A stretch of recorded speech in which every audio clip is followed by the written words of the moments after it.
This man's cat spent all day lying on its little bed watching cartoons. It was treated like a queen, but the man didn't want his cat to stay so lazy. Then he found a funny trick on the internet that could make cats drink more water.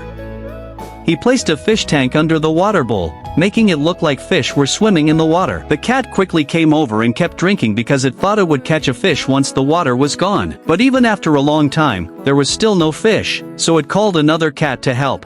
Now both cats kept drinking water for almost 5 minutes, but they still didn't get a single fish. In the end, their stomachs were full of water, and they looked at the man with angry faces.